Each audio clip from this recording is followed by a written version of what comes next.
The great thing about entrepreneurship is if you fail, you try again. But after 3 years, if you're not making any money, it's a hobby, it's not a business. Ask for the truth. In life, there's two types of people. There's the people that own the store, and there's the people that scrape the shit off the floor. And you kind of have to decide, which one do you want to be? Rise and shine, it's Entspresso time. Hey, it's Evan Carmichael, and I am not a morning person, I'm not. But when you start your day off with a routine that inspires you, like watching one of these videos, it will change your life. So let's start your day off right together. Grab your coffee, know that I believe in you, and get ready for a shot of Entspresso from Kevin O'Leary. I wake up every morning. Espresso keep me going. I wake up every morning. I get a lot of flack for, telling the truth. I'm the only shark that tells the truth. Because think about your tenure as an entrepreneur. You have X number of years. It breaks my heart to see someone spend months and then years and then all of their family's money on a really stupid idea. It's better to face the truth and give up that pursuit and start another one. The great thing about entrepreneurship is if you fail, you try again. But after 3 years, if you're not making any money, it's a hobby, it's not a business. Learning to ask for the truth, to seek out the truth, is one of the scariest things that you can do, and also one of the fastest ways to explode the growth of your business. I get it, it's hard. We don't like rejection. We don't like to be told that we suck. We don't like to face our inadequacies. We're already beating ourselves up when we look in the mirror. We don't need other people to just reinforce that and say, oh no, I know it was true. They're thinking the same thing too. But until you get the truth, until you get to that spot where people are telling you what they actually need and what's wrong with your product or service, you don't actually create something meaningful. You are taking 5 to 10 to 20 to 100 times longer to get to where you want to go because you're afraid to ask for the truth, and we need to change that in this video. One of the entrepreneurs I've invested into is Alex, who helps me run Toronto Dance Salsa. And Toronto Dance Salsa is the largest salsa dance school in Canada, maybe North America, that's been pretty hard hit by the lockdown, right? We're, as I'm recording this right now, still in lockdown in Toronto. We have been in lockdown for over a year now. It's crazy. And so think about salsa dancing. You have to come to a studio to dance, to meet people. It's not a very lockdown friendly kind of business. And so we've been adjusting. We've been moving to online classes until we can open up our studio again. And I was talking to Alex on the weekend. I said, how are the online classes doing? And he's doing these virtual classes where he's partnering people up, and people now from around the world can come and join in on the classes. So it's not just in our studio. And if you want to learn, have a good time, meet people, have fun, learn a new skill, teach yourself that you can do something like dancing, where so many people feel like, I can't do this, I'm not a born dancer. Listen, if you can walk, you can learn to dance with Alex. And I asked him how the class is going. And it's just not hitting the momentum that we need yet. And he's thinking, well, how about this idea? How about this idea? How about this idea? How about this idea? And he's asking my feedback on things. And I said, well, what are people saying? Like, what are people saying? Like, I don't know. I haven't really asked them. Like, why haven't you asked them? And at the end of the day, he's just afraid of the honest feedback. He's afraid of people saying that they didn't like it. He's afraid of their, judgment. And in speaking it out loud and recognizing that he's just afraid, he can then get to the solution, which is, that's not a good enough reason. I have to go off and do it. And so what he's doing now is calling every student who's come through after the class and ask them, hey, what did you like about it? And really more importantly is what can I improve? How can I make this better? I want this to be the best night of your week. So you show up on Zoom every Monday night and have a blast and you look forward to it every week. What am I missing? How do I make it like that for you? And getting the honest feedback. And in getting that feedback, we can actually make something that people care about, because him and I aren't going to be able to create the plan in a vacuum. You can't just create the solution in a vacuum. You've got some ideas, you've solved a problem for yourself, and other people have that same problem and they need your help, but you can't just create for yourself. It has to be that combination with what people are asking for. You're gonna have to make tweaks, adjustments, changes to your plan, to your offering, to your products, to your services, so that people actually adopt it and use it and can pay you, because you deserve to get paid. Do you want to make more money? Do you want to serve more people? Do you want to get unstuck? Do you want to stop being where you are right now? This is it, customer feedback. You have to be willing to get the truth from people so that you can make your offering better. So how do you do it? I'm going to give you 3 big ideas that I think will really help. Number 1, tell people to tell you why you suck. One of my favorite things to do is I ask people, tell me why I suck. Tell me why this sucks. If I was Alex going and talking to people, I would say, tell me why this class sucks. Like, I love it. You love all the great things. Oh, you like that song, or you like that thing that I showed you, like that story we told. Awesome. Tell me why it sucks. Tell me why it's the worst experience ever. And it might sound overly critical and negative, and that's the point. Because what's going to happen is the person on the other end of that call will almost always say, well, it doesn't suck, but here's what I would do to fix it. Here are some ideas that I've got. Maybe they have 3 ideas for you. People are afraid of hurting your feelings. Let's just say it. People are afraid of hurting your feelings. When you ask for feedback, you say, hey, why did you leave? Why did you not come back? Why did you not buy again? People are going to give you not the real answer. They're going to give you a piece of the answer. They're going to say, oh, I just didn't have time. Oh, I'm prioritizing something else right now. Oh, I don't have the budget right now. Some safe answer, because they don't want to hurt your feelings. Because so many people are so sensitive that one small thing will trigger them, and they don't want to cause that harm to you. So the challenge is you're not actually getting the feedback you need. Somebody saying, oh, I'm just not ready right now, or oh, I just don't have the time, or I don't have the budget right now. It doesn't help you. It doesn't help you make your product or service better. So when you say, tell me why it sucks, tell me why I suck, tell me why this product service sucks, you'll get the real truth. They'll couch it in, I don't think it sucks, but here are the ideas that can help you. And you're gonna get their real, honest feedback. They're gonna give you all 3 ideas instead of just the safest one that's on the top of their mind, right? And that's really, really, really critical. So every time I'm going to an event or I'm talking to somebody, somebody who I might be able to get feedback from, say, hey, be brutally honest. Tell me why I suck. I thrive off of feedback. If you think something is wrong, tell me. I wanna know. You actually make me feel better if you tell me why I suck and where it can be improved, right? And if you set it up like that, you're gonna get the honest feedback, which then you can take to apply to build the product that you need so you can build the company and the life that you want. So number 1 is tell me why I suck. Number 2, be the learner instead of being right. We're so focused on being right. You want to be right. You don't want to look bad. You've got this ego. And listen, me too. I want my videos to do well. I'm hoping this message impacts you and leaves a mark. But more important is if you can tie yourself to being the learner. I want to learn. I want to get better. I want to improve. I want to educate myself. Then every conversation you have where you're learning, you're building that identity. This is an identity shift. When we are talking to customers, when we are talking to anybody out there, we often want to be seen as the person who has the answers. We don't think I want to be seen as somebody who doesn't have the answers and talking to our customers, right? It feels weird. If you can switch your identity though, before getting into a call, before hopping on a Zoom, before asking for that feedback, I'm here not to be right. I'm here to learn. I want to learn. I already know what I'm going to say. I already hear myself talk enough. I need to hear what they have to say. I need to learn what's inside their brain and get it out. And if you can drop the ego, which is hard because we live there by default. We care. We're humans. We care what other people think. We care what other people think about us. We don't want other people to think that we're less than, because we already feel less than, and we don't want validation of that feeling for ourselves. So the way to feel more than, the way to feel self-confident, the way to have belief is to switch your identity from being the person who has to be right to being the person who wants to learn, to be the person who wants the feedback. And so it's just a mental shift.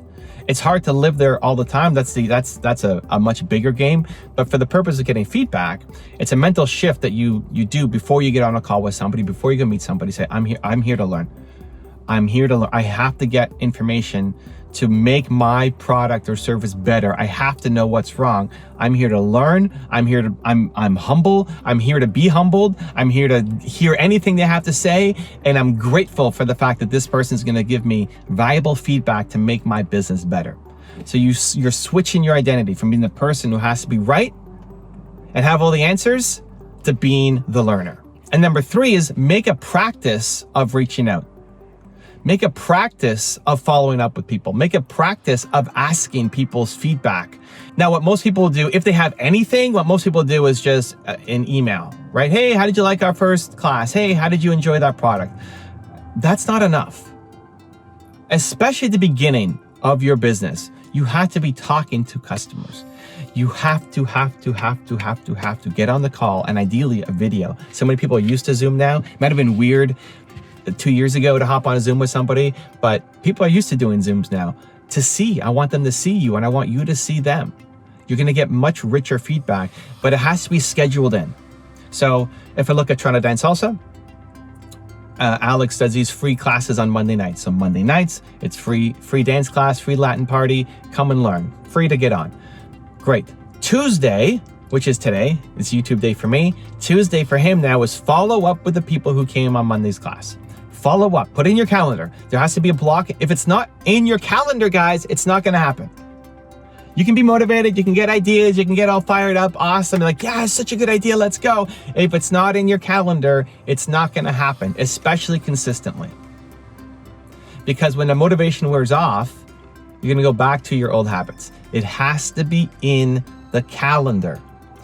So Tuesday's calendar for Alex is follow up all the people who joined on the Monday class. How did you like it? What can be improved? What was your biggest takeaway? How can I make things better? Where did I suck? Where did it totally suck? Where did it disappoint you? And getting on those calls will give him the feedback, but also build amazing relationships with our customers, with our students who signed up to go to that class. So think about for yourself, where do you need customer feedback? And then how do you put it in your calendar? So that at least one day a week, maybe not the whole day, but there's a chunk every week that you're spending getting to know your customers better, following up with them and asking them for feedback on how, even if it's somebody's been with you for a year, great, follow up with them. Ask how you can be better. Ask how you can give even more value. Like thank you so much for all the love and the testimonials, everything you've given me. Listen, tell me why I suck. Like tell me why this program that you signed up for, that you've been with us for a year, tell me why it sucks, right? Tell me how we can be better. Because I want this thing to be a life-changing global impact, right? Your product or service, you want it to be something big. You've got big dreams. So it has to be part of your at least weekly routine. So schedule it in. The difference between where you are now with your business, with your product, with your service, and where you want to be is, yes, you taking the action, but it's taking the right action. And when you're just doing it all yourself, you might get there. I mean, you may never get there, but you might get there just by trial and error and failing and trial and error and failing. But when you can actually talk to people and say, hey, where can I do better? Where does this suck for you? Where did I not deliver? That conversation, or those series of conversations, can dramatically shortcut you get into your goal. It shortcuts you get into where you want to go. And the only thing we need to let go is our ego, the willingness to ask for help, and the ability to be humble in receiving people's feedback, because we know now that it's going to make us better. Ask for the truth. Now I've got a special bonus clip that I think you're going to enjoy, but before that, it's time for the question of the day. I want to know, what was your single biggest takeaway from this video and your plan of action for the next week? When you just get inspired, you watch a video, you get motivated, amazing.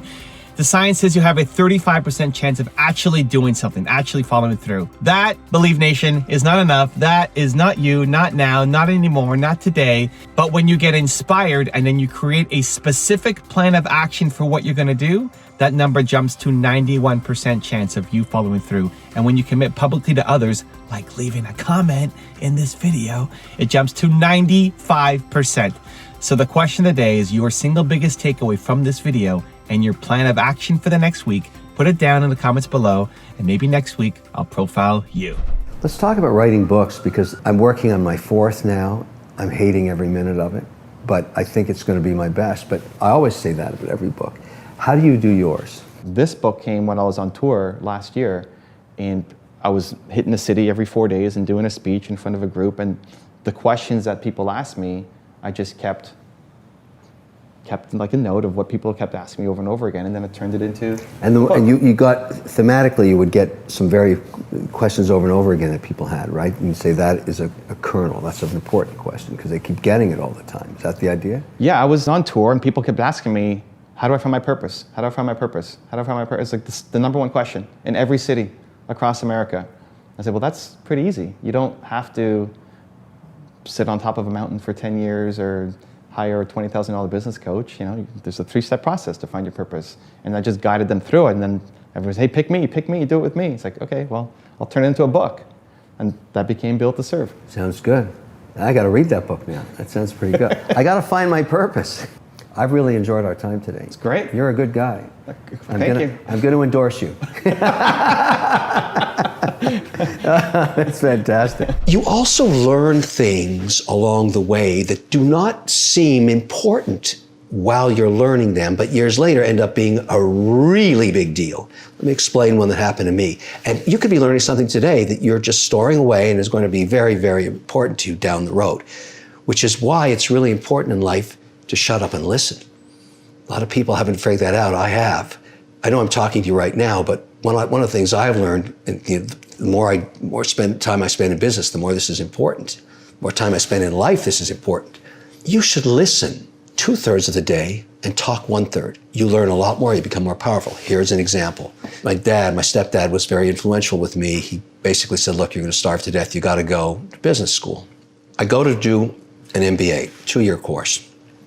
As my dad said, you don't know what you want to do, so you might as well just get some technical training, which I did. I got 3 months off. I got to find a gig, summer gig.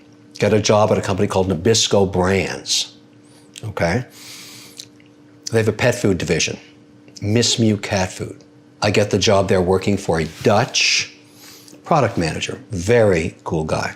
First day on the job, takes me to the rendering plant where they make the basic pastes that you make cat food with.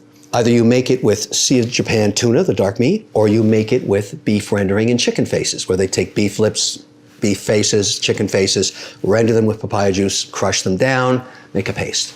And then you add, for example, this is good, I'm here, you take little celery bits, for example, and you add it to the paste. So let's say you're putting celery with Sea of Japan tuna, and you call that tuna casserole. Now maybe you call it tuna Mediterranean salad, whatever it is, you know, bits of other stuff, but it's basically the paste. You have 2 things. You got the Sea of Japan tuna, you got the chicken faces, the beef renderings. They make up everything. And all the rest of the facings or market share is based on the little add-ins you put into that cat food. Anyways, I spent my 3 months working on a new flavor. My job was to launch a new flavor that September, before I went back for my second term. And there's about 100 salesmen and women in the room, and I have to present the flavor. And the thing you got to know about cat food is we had this in Upper Vermont, we had this place, a farm where we tested the cat food on cats, and I learned that cats actually would prefer more water in their food. But that's not an easy thing to sell to people. When they open the can, it looks like soup. They don't like it. So you have to find that balance between how much water's in there versus, you know, what the cats like versus what the people like. So, but I was a rookie and I didn't get the joke. And the salespeople did this every year to the, you know, intern. And I'm telling them how great the flavor is. I think it's going to be a big hit in the market. I can't remember whether I made it with the cat food or with the Sea of Japan tuna. I think I did. And they said, yeah, it's great, Kevin. If it's so good, why don't you eat some? Now, it smelled like absolute shit, and it was soupy towards the side the cats liked, and I looked at it and went, whoa. But, you know, I'm the rookie, I didn't get the joke, so I did. I put it on a cracker and I ate it, and it was bad. But cats liked it, I knew that from the test. Everybody roared with laughter. They told me it's the standard joke they do on interns, but I get it, you know? And it worked, and I got a nice bonus after those 3 months working there. But here's the thing. Here's my revenge, if you want to call it that. Years later, now we're in software. We're at the Learning Company. We're at Boston. We're the world's largest educational software company. We make software, Reader Rabbit, Carmen San Diego, Mavis Speak and Teaches Typing, Oregon Trail, you name it, we make it. We spend millions on R&D. But basically in education, in our school system, there's 110,000 schools, all right? The majority of them are in New York, Florida, Texas, California. We sold to the school systems too. And what parents wanted, and what teachers wanted, and what students ultimately needed was to advance their reading and math scores. Reading, math, see Japan tuna, chicken faces? All of a sudden, I'm sitting at lunch and I'm talking to the guys and we're thinking about next year and the millions we're going to spend on R&D. I said, guys, let me tell you this story about cat food. I said, if we're really just doing reading and math titles and throwing in bacon bits in the form of another character, Big Bird or Reader Rabbit or Carmen San Diego or Mavis Speak and Teaches Typing, whatever it is, it's just a character, but the basic code is reading and math. Why don't we consolidate down to 2 engines, save millions in R&D, just have 2 teams and some graphic artists to put in the characters on top. The kids don't care, they're 4 to 7 years old. I'm not saying kids are cats, but you know what I'm saying. We saved millions that next year, where our cost of capital went way down and we acquired all our competitors. Where'd that come from? That was the lesson the Dutch guy taught me in the cat food business. My whole point is, you don't know when you're learning a lesson, so shut up and listen. Well, let me give you some data which you may find interesting, because I've been doing this for almost 20 years now. The majority of the money I've made in companies that I was part of founding and then were operated by another CEO, the majority has come from companies run by women. Now, I'm not trying to start gender warfare here. I'd give money to a goat if I could get a return. I don't care. But you have to ask yourself, what are they doing that is making these outcomes? And remember, these are multiple sectors. I'm talking about insecticide companies, gym equipment companies, commercial kitchens. We have a wireless charging company. I mean, they're all different. And yet the outcomes, women are better. Why? So we did some research. We said, we got to figure this out, because why don't we find out what the great companies are doing and share it with our portfolio companies aren't doing so well? And what we discovered was, rather interestingly, if you look at women-run companies and you look at, because we have all the data, what did they forecast for sales in a quarter? What did they achieve? And then look at the ones run by men. In the case of women, they achieve their goals quarterly 90% of the time, okay? 90. In the case of ones run by men, 65% of the time. Wow. But the men had sales targets 30% higher. So they were really doing what I call the testosterone stretch, really saying, let's go for it, and only hitting it 65% of the time. Now, why would that manifest itself in a difference in cash flow? You got to ask that question, right? Here's why. In a company where the whole team consistently hits goals, the culture becomes very sticky and nobody wants to leave. There's no staff turnover, there's no disruption in revenue, there's no disruption in accounting, compliance. The team is stuck together. And the ones where they only hit their target 65% of the time, there's a lot of unhappiness and angst, particularly in the sales force. And their staff turnover is much higher. So when we put this new policy in place, you set targets that you hit. We did this 3 years ago now with all the companies. I don't care if there's no growth in your target, but if you hit the target, we started to see lower turnover. And now in the companies that were not doing well, cash flow is up 18%.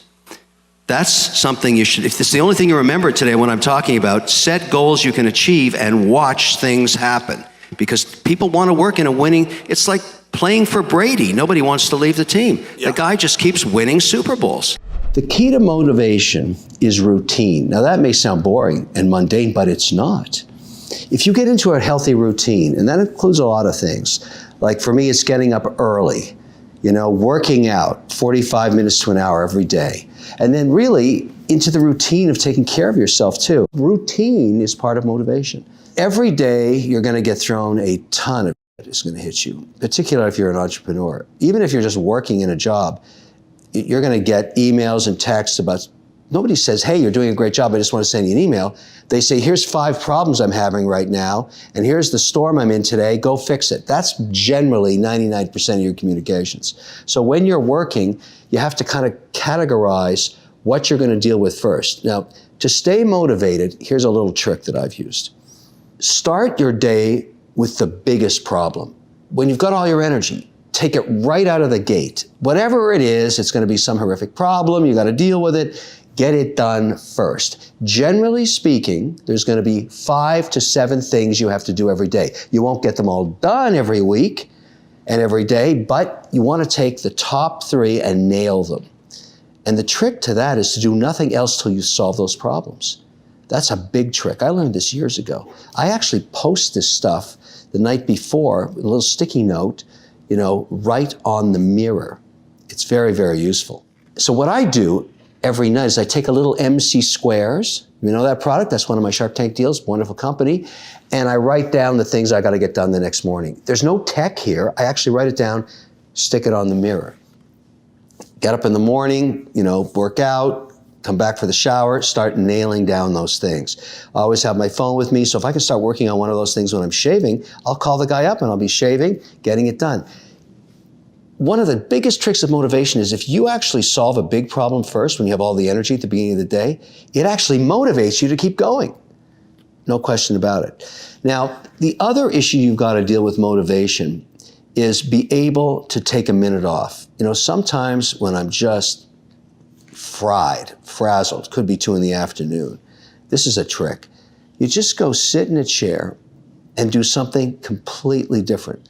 Listen to some tunes, take a snooze, read a book. It has nothing to do with the stuff you're doing during the day. Now, the people in the Mediterranean know this trick. They call it a siesta. They always take a snooze at 1 to 2. And the food they eat's really great, which leads me a great segue into the next piece. Do not eat food. People say, oh, it's too expensive to eat good food. Not so. You really, really don't want to eat crap. Crap drags you down. Now, what's crap? Look, everybody likes to snack, but you can't eat crap, and you know what I'm talking about. Overly fatty, too much salt, too much sugar, too much snacking, too many chocolates, all that stuff. You can indulge a little bit, but your core base of the 3 meals you eat during the day have to be good food. You cannot run the body with crap food. It just doesn't work, and you will learn this pretty damn fast. Now, that also means I like to drink wine. You got to drink it in moderation. So I have a little rule for myself. I never drink before I go on television. I never drink until 4 o'clock. Why? I'm involved in the financial markets, so they're open till 4. I never drink till 4 o'clock. Usually I don't even drink till about 5. I have failed a lot. Many failures. I can give you some. I just gave you one earlier. I lost hundreds and hundreds of thousands of dollars, at least on paper, for a long time shorting Yahoo. That was a big mistake. Stupid of me to do that. Then I started a business. I've started many startups when I was an operator that actually failed. One was involved with one of the giant cable companies, and I probably spent about 18 months on that. Made no money, lost a lot. I think in that case about $750,000. Ouch, that hurts. It really stung. I've invested in other deals. Some were friends, some were other business associates that went to zero. Generally, in a startup, I'll put up about $250,000 and wait and see what happens, then put more in. And there was one that I put $250,000 into, and then within 6 months they needed more money. Even though my gut was telling me don't invest in it, I put another $250,000, and within 6 months, lost another $500,000. I've made many mistakes, but I learn from my mistakes. That's the key. I am not going to be successful in everything I do, and I want you to embrace that idea as an entrepreneur. You are not going to be successful all the time. You will make many, many mistakes, and it's okay. It's okay as long as you learn from it. Now, I don't make the same mistakes anymore. I make new mistakes. I learn from those again, and that's what's called experience. The difference between when you start your career and when you get to the middle of it in the end is all the mistakes you've made and what you've learned from them. And the older you get, the more you've learned. And that's the whole idea. And when I work with young entrepreneurs today and with my teams and my companies, I try and explain to them the mistakes I've made so they don't make the same ones. That's the whole idea. But I've made millions of dollars of mistakes. And I once ran as a politician and lost millions of dollars doing that. Was that a mistake or was that a learning experience? I'm still haven't decided yet. But it's sort of those experiences in life are made up. The patina of life, the rust of life, the coating of life is all the experiences, not just the successes, but the failures you've made. This whole entrepreneurial journey, most people I talk to, they have this unique moment in their lives when this happens. And for me, it was when I was in grade 11 in high school, and I got my first job. And when I teach these days, I always tell this story, but I'll tell it to you now. I wanted that job because the girl I was interested in high school was working at the shoe store across the mall, and this was an ice cream store, and they were looking for a scooper. And so I took the job, and the first day I was there, the owner, was a woman, said to me, you know, when you give the little samples out of ice cream on little sticks, people take their gum out and they throw it on the floor, and this store had Mexican tiles, beautiful tiles. And the gum was, got stuck on them and it turned dark, it looked ugly. Day was over, I shut all the ice cream bins down, and I was ready to get back on my bike, go home. And she said to me, scrape the gum off the floor. You can't leave before you scrape the gum off the floor. And I said, well, and I knew that this girl was watching me from across the mall because we were going to check out and go get a soda or something together. I was really looking forward to it. And I said to the owner, I can't, you hired me as a scooper. I'm not a scraper. I'm not going to get down on my knees because I didn't want her the girl across the hall to see me on my knees scraping gum. And she said, no, you're an employee. You're going to do exactly what I say. This is Magoo's Ice Cream Parlor. This was Magoo's Ice Cream Parlor. It was right here. The counter was right here. And she said, you're fired. Get out of my ice cream store. But within minutes, I was on my bicycle on my way home in utter shame, in shock that she had that kind of control over my life. Changed my life forever. I have never, ever in my life worked for someone again. Ever. No one has ever had control over me, ever. And never will. And that's another one of those moments where the lights go off and I realized in life there's two types of people. There's the people that own the store, and there's the people that scrape the shit off the floor. And you kind of have to decide which one do you want to be. And I'm not dissing being an employee. There's nothing wrong with that. That's a different life. If you want that security, that's cool. And you can be a great employee, and I've talked about that before, but I didn't want to be an employee. I didn't want someone to have that kind of power over me. I never wanted that ever again. And she was the reason. I owe her so much that she twisted me that day and I never had a job. I never had a full-time job again in my life. I only worked for myself from that day on. That was the beginning of my entrepreneurial journey. I'm going to share a little trick with you and all viewers. You see these pencils here on my desk? I've got these all over the place. I got probably thousands of these. And I have this. This is the lowest tech thing you've ever seen, sticky note.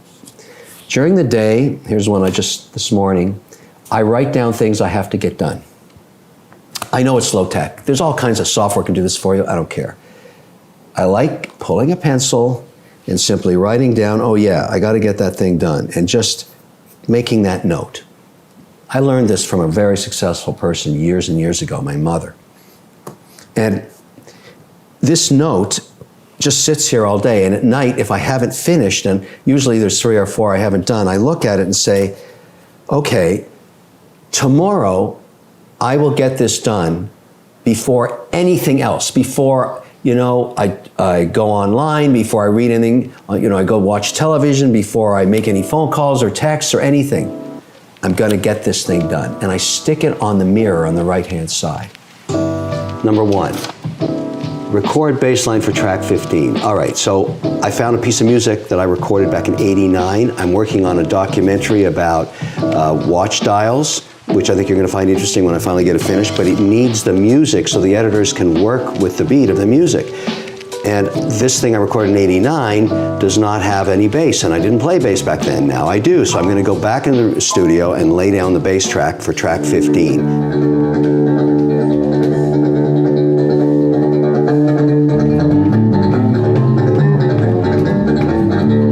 Number 2, reconcile foreign currency. I have investments over in Europe, and each month I reconcile to the currency to figure out how much of the performance was gained or lost by the change in the currency rates. So I want to do that this morning. It's important to get that done for last month because, you know, if you don't have that information, you can't make moves. And number 3, tape questions 4 and 5 for TaxHive. TaxHive is a new business I've got involved in as an investor and also as a spokesperson.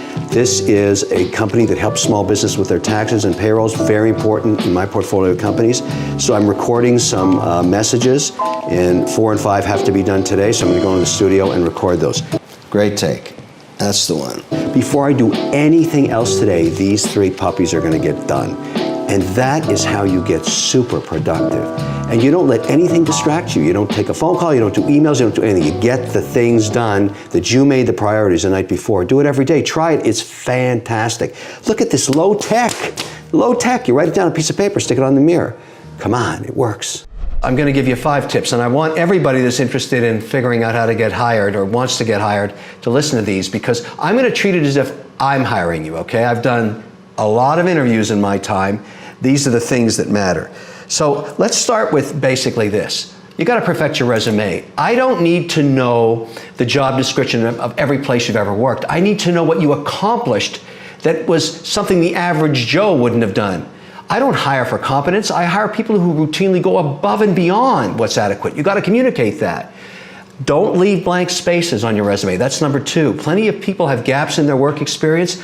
Try and fill your time with things that matter to you. Just because you don't have a full-time job doesn't mean it isn't time to go and be idle. Get a volunteer gig or show your compassion and energy. Take an online course. Show you want to better yourself. I don't like to see gaps in resume. Nobody who hires does. So be careful when you're filling it out. You're doing something all the time. When you do the interview, number 3, watch your body language. If you're shaking your knee nervously or anxiously picking your nails at a time when we're meeting, how can I trust you to confidently represent my company in a high-stakes meeting? I like some peace and quiet, but focus. On a similar vein, this is number 4, dress the part. It doesn't always mean a 3-piece suit and a hot watch. Look, if you're in financial services or something, a tie is a good idea, but if you're a coder, I don't care if you wear a t-shirt and jeans. It's what the other people are wearing. You don't want to stick out like a sore thumb, okay? Look, you don't need cufflinks. If you're a coder, I just want to know if you can code. And number 5, show me you know how to plan for yourself and for my company.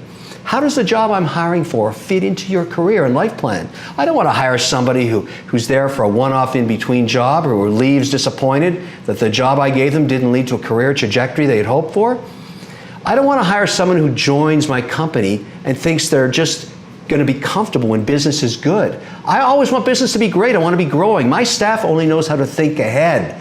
Good business isn't good enough. We're constantly working and planning towards being better. If you can communicate that in a job interview, I'm going to hire you, and so is everybody else. I have failed a lot. Many failures. I can give you some. I just gave you one earlier. I lost hundreds and hundreds of thousands of dollars, at least on paper, for a long time shorting Yahoo. That was a big mistake. Stupid of me to do that. Then I started a business. I've started many startups when I was an operator that actually failed. One was involved with one of the giant cable companies, and I probably spent about 18 months on that. Made no money, lost a lot. I think in that case about $750,000. Ouch, that hurts. It really stung. I've invested in other deals. Some were friends, some were other business associates that went to zero. Generally, in a startup, I'll put up about $250,000 and wait and see what happens, then put more in. And there was one that I put $250 into, and then within 6 months they needed more money. Even though my gut was telling me don't invest in it, I put another $250, and within 6 months, lost another $500,000. I've made many mistakes, but I learn from my mistakes. That's the key. I am not going to be successful in everything I do, and I want you to embrace that idea as an entrepreneur. You are not going to be successful all the time. You will make many, many mistakes, and it's okay. It's okay as long as you learn from it. Now, I don't make the same mistakes anymore. I make new mistakes. I learn from those again, and that's what's called experience. The difference between when you start your career and when you get to the middle of it in the end is all the mistakes you've made and what you've learned from them. And the older you get, the more you've learned. And that's the whole idea. And when I work with young entrepreneurs today and with my teams and my companies, I try and explain to them the mistakes I've made so they don't make the same ones. That's the whole idea. But I've made millions of dollars of mistakes. And I once ran as a politician and lost millions of dollars doing that. Was that a mistake or was that a learning experience? I'm still haven't decided yet.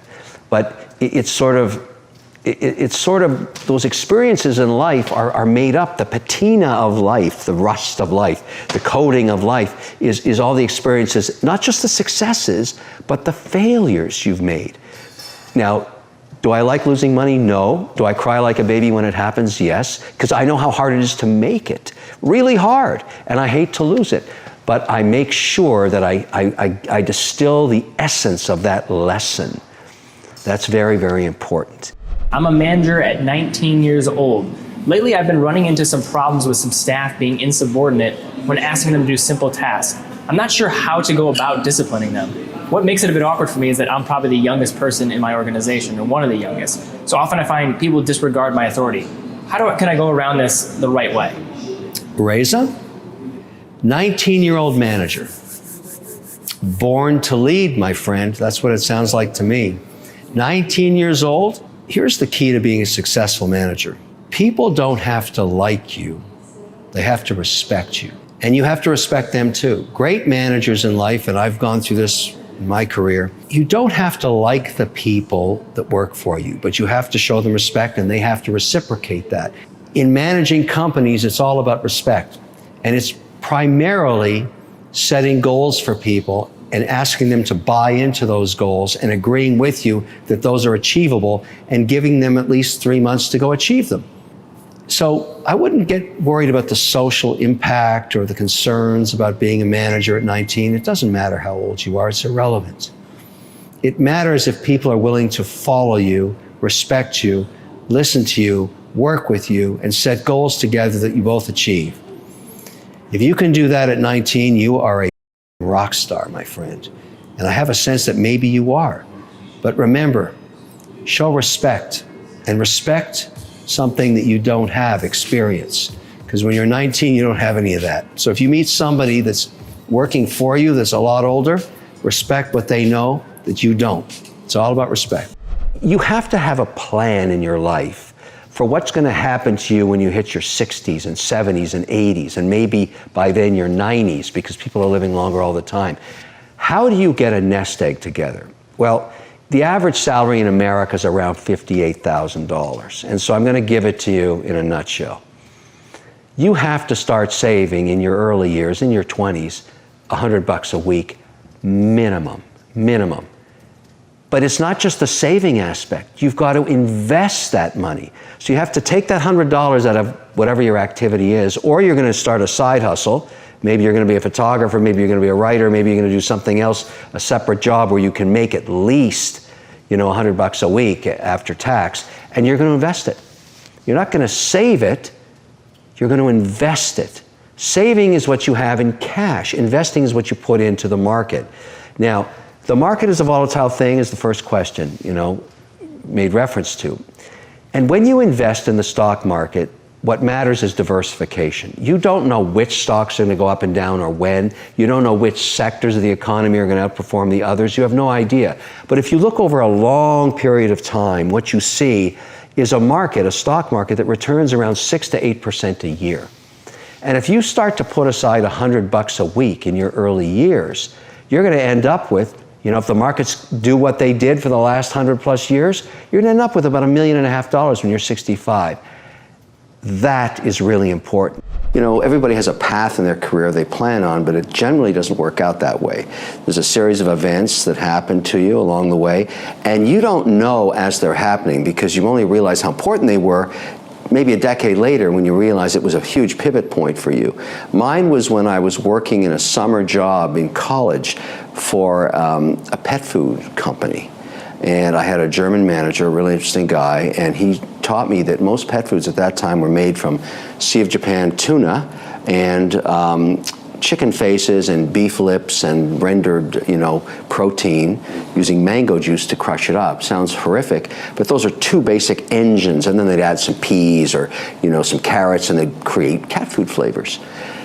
Decades later, when I was in the software industry, I realized that we were the leader in math and reading software, and here's where this story comes into play. All my competitors were spending a fortune building unique applications to advance reading and math scores. Those are the two big things you actually create software to advance if you're in education. And I thought to myself, that's crazy. This is really just Sea of Japan tuna and chicken faces. All we need are two engines, and we'll just add characters to them. And that was how the Learning Company became the largest software company in the world in reference in education. We sold it for $4.2 billion. But that manager gave me the idea to synergize around two development groups. So we'd buy a company, fire everybody, and just take the characters they had. And we cut our costs dramatically. Our costs of R&D were half the industries everybody was complaining, but how are we doing it? We're doing it because we understand that software is no different than cat food. I'm not going to give you marriage advice here or whoever you're going to hook up with. Your significant other ends up being very important. And they must be someone that understands you, and you need to understand them, because the romantic euphoria that is the part of the beginning of a relationship is spectacular. And I've said this many times. I wish that on everybody. And some people continually fall in love and out of love just to get that high of the euphoria of just the start of the relationship. But that's not really the challenge. The challenge is staying together. Not so easy. And the reason you got to think about this is staying together is hard, but you're building a foundation of trust, a foundation of perhaps family, an economic foundation.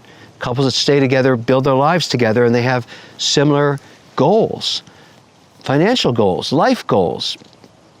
And that equity becomes very valuable over time. It's not easy, but in your 20s, you think about if you want to have kids, you got to start thinking when you're 25 years old, Robin. You got to start thinking about, okay, how old do I want to be when I have my first child? And look, this is a problem that's been around for people for the generations, for thousands of years. You got to think ahead, because one of my great regrets in life is I didn't get married till I was 36, and I didn't have children, till I was 38. I wish I'd had them sooner. I wish I'd made my decision earlier. I can't change that, but I'm giving you advice. You asked me for it. I wish I'd got married a lot earlier, and I wish I'd started having a family a lot sooner, because I would have enjoyed them even more. And to me, family's everything now, and you will find that too. This is advice, good, bad, or ugly. It's your family, and it becomes a big part of your life, and your joys and your sorrows and everything else. I don't want to get too sentimental here, but you get the timing idea. So if you can find that special person in your, late 20s, that ain't a bad thing. That's a good thing.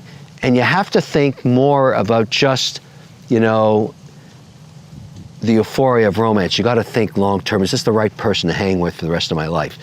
It doesn't work out that way all the time, and some people get married multiple times, but you wish every time you started one, it would be the one.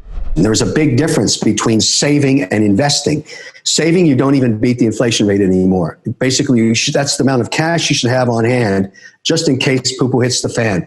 Catastrophic illness in your family, car accident, something tragic occurs. I like to have 90 days of window. So whatever it costs you to live for a month, have 3 of those, just in case poo-poo hits the fan. So 90 days. But then you should find a way to change your spending habits. And, the people spend money on all kinds of crap they don't need. You look at your closet full of clothes you never wear anymore and shoes you don't wear anymore and all the junk you don't need in consumer electronics. Take a little bit of that and just invest it, not save it, invest it. And that is where you take and use an app like Beanstalks to pull $100 out of your account and automatically put it into a wide, diverse portfolio that you hope will achieve 6 to 8% a year over a long period of time. That's how you become a millionaire when you're in your 60s and you have a nest egg that you can fall against when you want to retire. My son's an electrical engineer. In his 3rd year, decides to take an internship at Tesla. We're sitting at the kitchen table. He gets invited, he accepts. He's really interested because he was on the car team at his college. And a lot of people don't know this. Every cohort, electrical engineers, race F1 Formula cars they build from scratch against each other. MIT generally would beat everybody, But in this particular Nebraska race, Trevor, who was the captain of the team, beat MIT. Now, of course, at all these races, the Tesla guys and the BMW guys and the Audi guys and the Ford guys are running around meeting these teams. So his team did very well. He's on sort of on the battery management side. He got an internship. But here's the story. We're sitting at the kitchen table. I'm looking over at my screen because I manage, I'm in the financial services industry with ETFs. And I'm looking over and Tesla's down 13% because they missed a quarter or an analyst said to short the stock or whatever.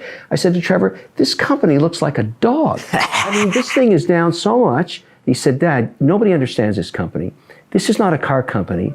It's a data company. It has the highest resolution of miles driven on Earth. Every time a Tesla drives, it reports back to HQ and makes the resolution of that road even clearer for future autonomous driving. And I said, what does that mean, Trevor? Should I not think of this as a car company? He said, no. Think about it as a data company with extremely high resolution data, and you should own some. So I bought some stock. Do you know this is the highest return on any stock I own? Because that was the low that day, just by happen chance, and I'm up like, 90%. And the car company barely makes any money. This is why I always listen to people that know more about something than I do. And Trevor clearly understood that he had a different vision for what Tesla was. He loved working there. But to me, that is the future. And boy, am I glad I own that stock. And to Elon, who I saw recently out in LA, I thanked him.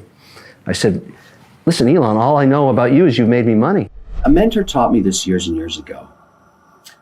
When you're an entrepreneur, there's so much noise coming at you. There's so much distracting you, and you're trying to make everybody happy, and you're trying to solve problems for everybody that works for you and the customers that you have. And it's so powerful that sometimes you lose focus. Sometimes you forget why you're there. You have to set goals, both short and long term, and stay myopically focused on achieving those. You have to shut out the noise. You have to shut out the criticism. You have to shut out the haters, the guys that are hassling you, the people that are calling you your competitors, all that stuff. And you're going to have all that. You're going to have all of that stuff. And that's all distracting.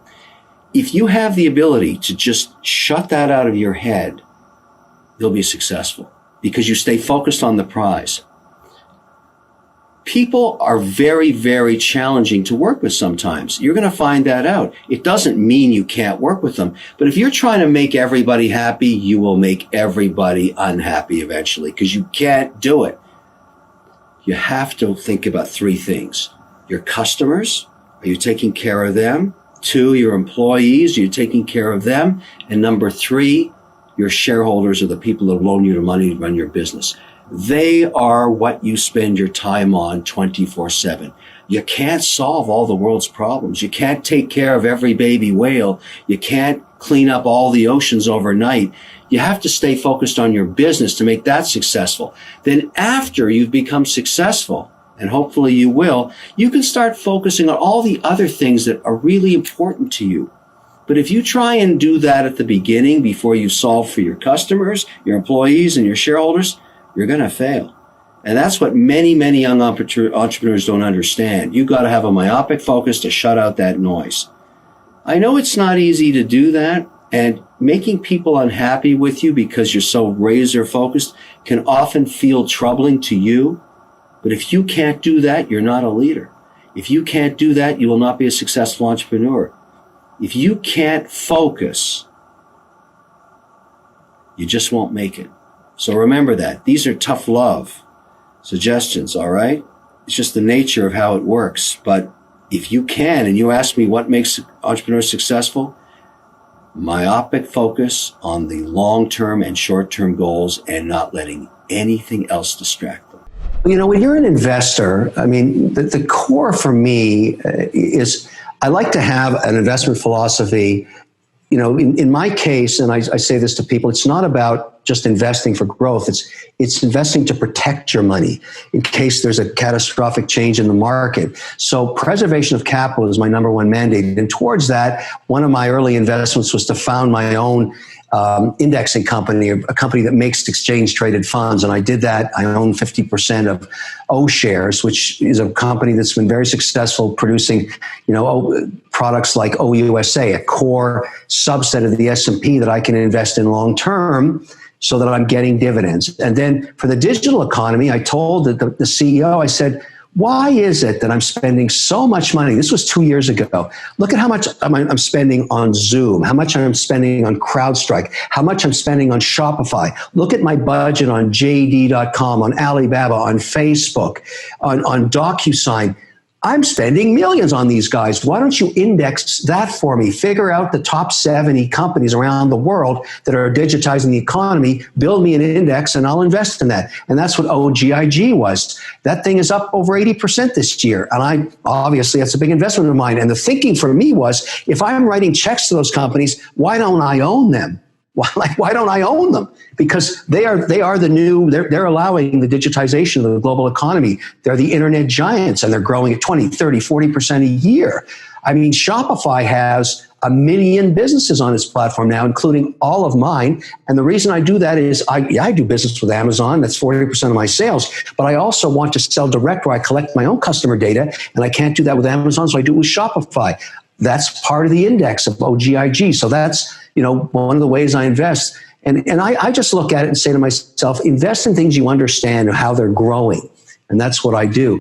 The side hustle is really a great idea. And let me explain why. I used to run around just a year ago when I have a talk like the one we're having right now, and people would say, well, how should I invest for college? And I would say, well, there's only 3 options if you want to get a job: engineering, engineering, and engineering. And if you want a backup plan, become an engineer. But I don't feel that way anymore, because what I've learned in the last 9 months is when I look at the money I've spent on artists, who are they? Copywriters. I've spent money on videographers, video editors, photographers, animators. Why? Because I've had to redo my entire digital platform on all my companies so that people would engage in the product or service and make it rich enough content that they would buy direct from us, as opposed to go to retail, which doesn't exist anymore in the same way. And that's all art. That's all great storytelling. That's all great photographers. Now, that's a great side hustle. If you know how to cut video, if you know how to use Adobe, if you know how to record stuff, if you can write copy, if you can do animation, if you're a good photographer, come on. Are you kidding? The world is screaming for those talents, and you can make plenty of money on the side. I'm paying tons of dough to editors in Israel and France and England and Australia, time shifted, even in China and India. All these people that are working with us on digital content just so we can be working 24/7, digitizing all of our platforms. So there's a big opportunity, and a lot of kids know how to do this because they've become hip to social media. They know how to use their cameras. And a lot of the stuff that we actually post now is shot, with iPhone 11s. And now the 12 is 4K, 60 frames a second. It's spectacular video quality. That's broadcast quality. We're going to be using it for all of our social media. So I'm looking for talented people that know how to do that. I've come to a new place in my understanding what works and doesn't. I also went through the educational process. I did an MBA, and people ask me, does that have anything to do with success or failure? And I say, no, it doesn't. I don't remember a single thing I learned there for the 2 years, except the people I met that now are out there in the world as bankers and lawyers and whatever else they are. And I use them as my database of contacts to help build my businesses. So I think that was important. But the classes, I forget completely what it was about. I will say one thing, though. I've learned something from what the Europeans do, Evan. And listen to this. In Switzerland, I have a stepfather who's Swiss. He lives in Geneva, Switzerland. I've been going over there for 40 years, back and forth. Take a company like Nestle. They offer an internship program that they call an apprentice program over there. It's almost like the sorcerer's helper in a Disney movie. In high school, if you think you like the food industry, maybe, Nestle's a global food company. They'll let you come in and work on weekends and afternoons after school to see what it's like in the real world, even though you're just a teenager. Why are they doing that? They're trying to figure out who is going to be the next asset for their company that is going to be someone who attaches themselves to the business maybe long term. So they get to try you out, you get to try them out, they pay you a small stipend, but that's an apprenticeship. What an opportunity for you. You're a teen.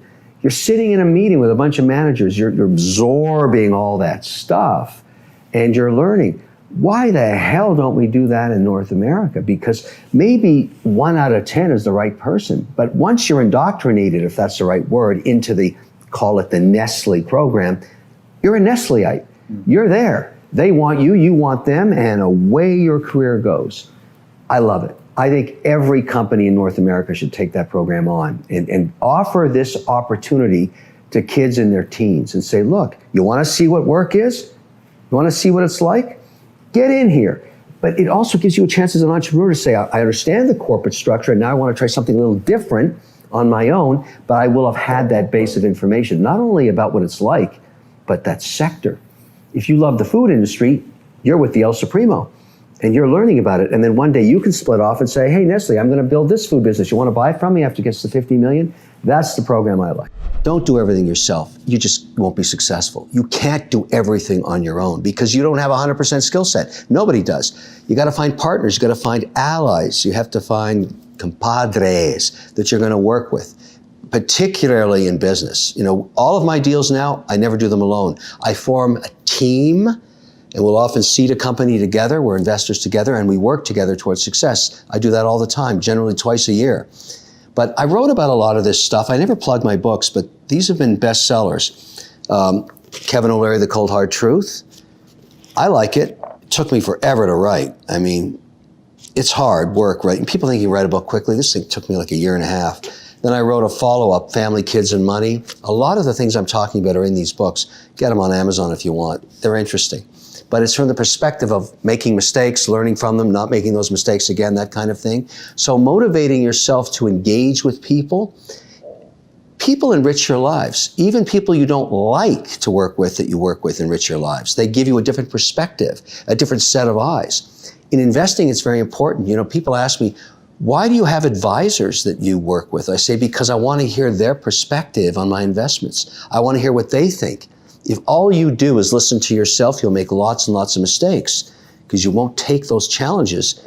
You won't take risks the same way, but you've got to hear from other people. So motivation is about keeping a network of people that help you motivate yourself.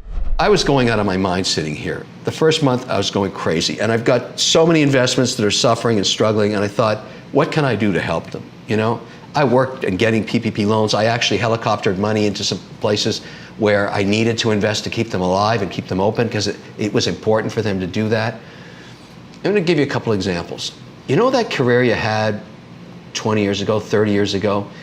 I was a construction worker for a while. I put rebar into cinder blocks. I was a bricklayer for a while. These were summer jobs I had trying to put myself through school and college. I got a job once as a gaffer for a company that did sports television. They were filming volleyball games and college football games and stuff like that. And I was slinging beer at nights to put myself through college.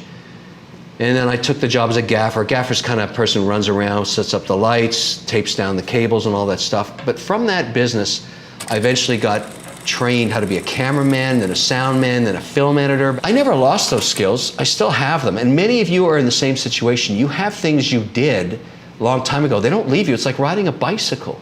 You remember them forever. So I said, okay, well, maybe I can help my companies as a social media guy. I mean, a lot of people know who I am, so maybe I can record my own commercials right here in this kitchen and help some of my companies because I know how to edit, I know how to record, I know how to do stuff from those days 20, 30 years ago when I was doing that, and I never lost my editing skills. So I just got my chops. Instead of editing on an 8-plate Steenbeck, which was film, like literally film, I learned how to use Premiere Pro, an Adobe product. It's the same basic idea. It's digital, right? Go back to your roots and find something that you can do that you learned a long time ago. Maybe your career's stalled. Maybe you're not going to get hired. Maybe you want to work.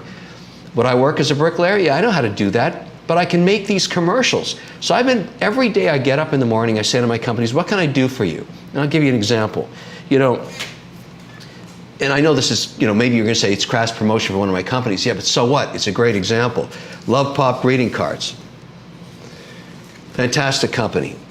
They had lots of retail stores because when you purchase, when you actually purchase a greeting card, it's often in a store. So we had little stores all over the malls in America. They're all shut down. But the company didn't say, oh, woe is me. They said, well, what can we do to direct to our customers, which is the right thing to do. You think about it that way. And they came up with an idea for Mother's Day, which is happening this weekend. Instead of making a greeting card, they made this.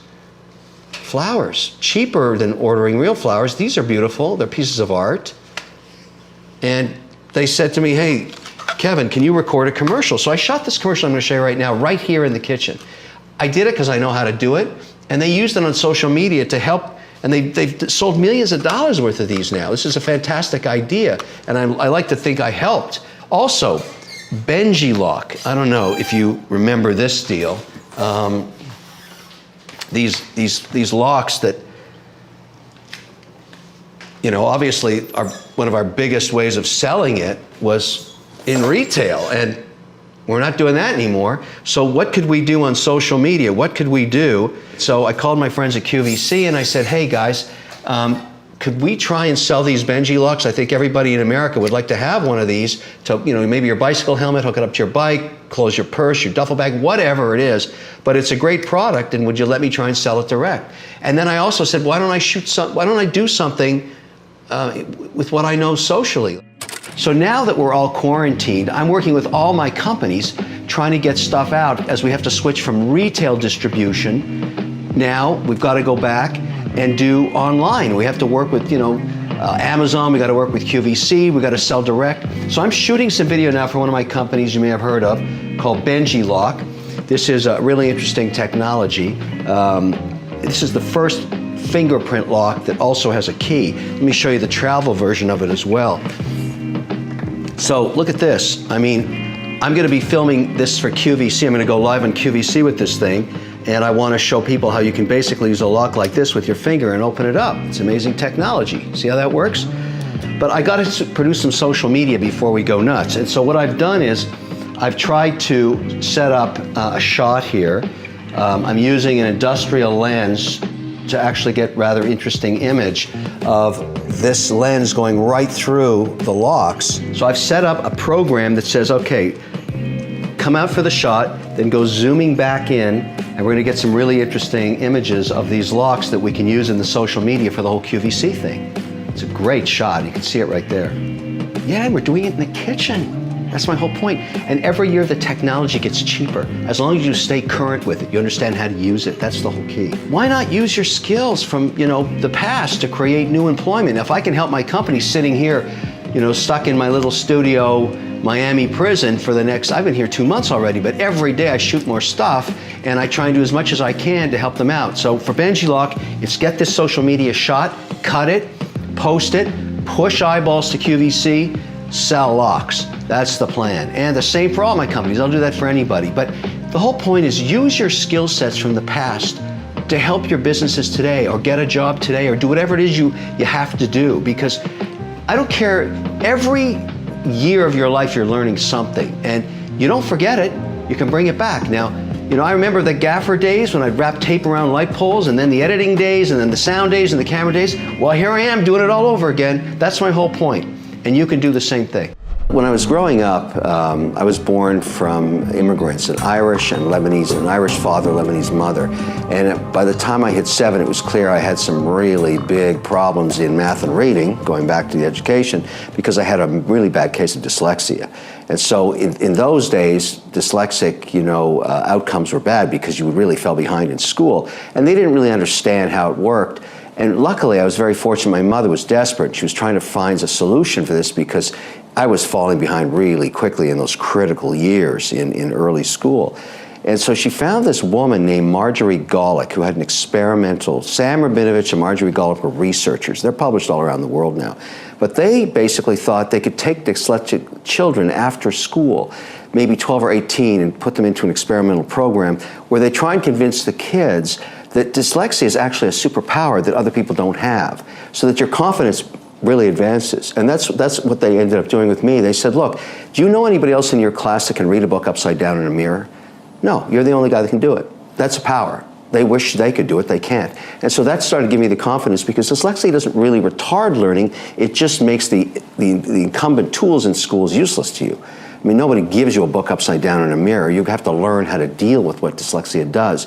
And that, once I had that solved, it was a very interesting acceleration that occurred. And you find in business today all kinds of founders of companies, like the guy that founded JetBlue, a really bad case of dyslexia. I think it helps you think outside of the box. And I've always thought business is half creativity that comes from the chaos of the arts and half the discipline of science. Business is binary. You either make money or you lose it. I think great CEOs, great entrepreneurs combine the chaos of art with the discipline of science. And I believe that to be the case. And I look for that in the people I invest in now. And I think that dyslexic, chaos for me was a pivotal point and a catalyst that I could build some of my, direction on. If you want another amazing Kevin O'Leary video, check it out right there next to me. I think you'll love it. Continue to believe, and I'll see you there. I don't like to work for people. Many of you in here, I hope, inherit that. If you want true freedom, you have to work for yourself. If you don't tell the world who you are,